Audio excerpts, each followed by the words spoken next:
Isn't that illegal?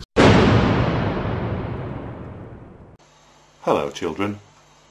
Christmas is a time for stories, and some of the best fairy tales ever written are found in a big old book called the Holy Bible. Today I'm going to tell you a story about the very first Christmas, even before religious people started to complain about signs saying Happy Holidays. Long ago and far away in a town called Nazareth, there lived a woman called Mary, who was engaged to be married to Joseph, a local carpenter. Now, although Mary was still a virgin, Joseph had been to second base a few times already, and technically a blowjob didn't count under ancient Jewish temple law. One day, someone who called himself the Angel Gabriel arrived in town. Gabriel had heard about Mary's love of kosher meat and went to see Mary.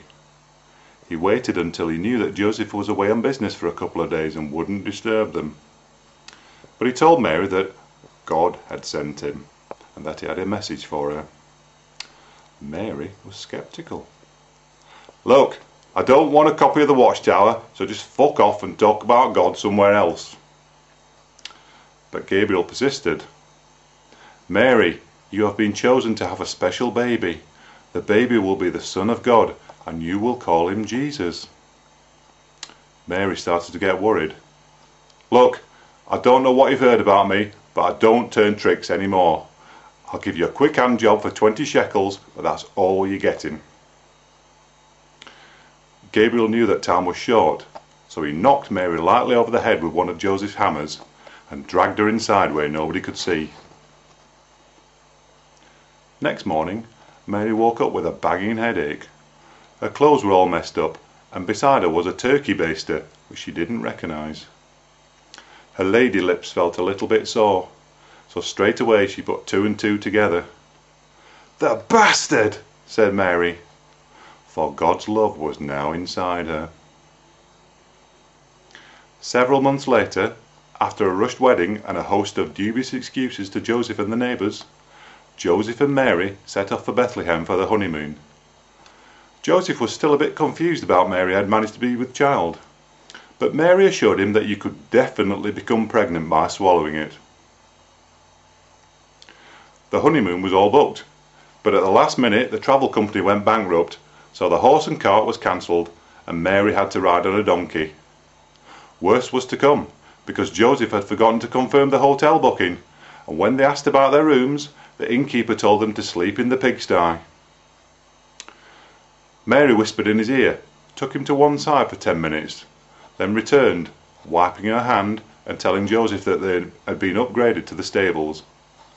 Mary knew that if she hadn't been pregnant, she could have got them the penthouse suite, but the innkeeper didn't do fat girls, so the stables it had to be. Joseph and Mary were both exhausted and fell asleep. That night, Joseph had a strange sex dream involving a short woman wearing a white coat. But when he woke up, all he could see was a sheep with a worried look on its face and some wool inside his underpants. Mary was in pain and told Joseph she was about to pop the baby out. Joseph held her hand and told her to breathe deeply and it would be all right. "You fucking breathe, you fucking stupid bastard. I've got a fucking head like a fucking beach ball coming out of me. Get this fucking baby out of me," said Mary. And it was so. The baby was born on Christmas Day, which meant that he would now get 2 sets of presents on one day, but most people would just buy him one big present. "Jesus Christ, that fucking hurt," said Mary. And hearing this, Joseph said that sounded like a good name for a baby, so that was that sorted out. Over on a hillside, some shepherds had been drinking and decided to go into town on a pussy hunt. They found no women at such a late hour, but from the stable where Mary had given birth they heard the bleating of a sheep. "Hear that, lads? Lamb sandwich tonight. Mine's the one with the prettiest face." And they burst into the stable with their big shepherd's crooks held tightly in their hands. "What the fuck are you doing here?" said Joseph. "Can't you see my wife's given birth to the Son of God?" The shepherds looked at each other and nodded, for they had heard this story before. "Gabriel," they agreed, "the crafty bastard." Meanwhile, 3 wise men had been following a bright star in the sky. I'm telling you, it's a fucking meteorite, said one of them. And I say, it's Venus in conjunction with Mars, said another. You get Venus shoved right down your face, said the third. Stop arguing, I think we're here.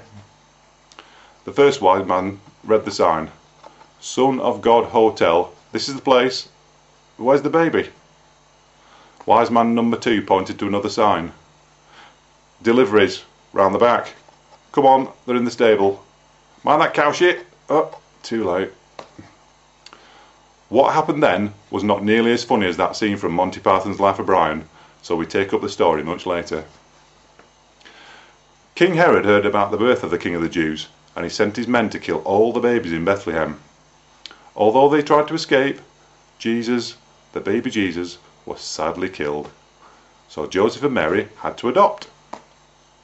He was a lovely little boy from an orphanage in Malawi, who they also called Jesus, and he grew up to be responsible for all kinds of wars and arguments before being put to death over a dispute over Easter eggs.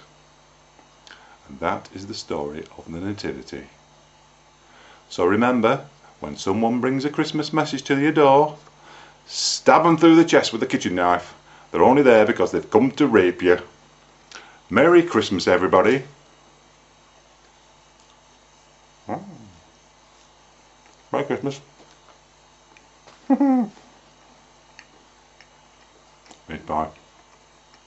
Lovely.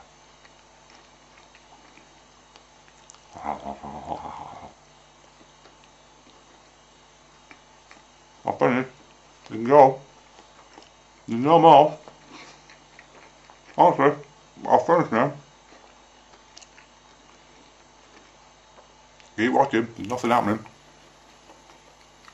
There's no sequel.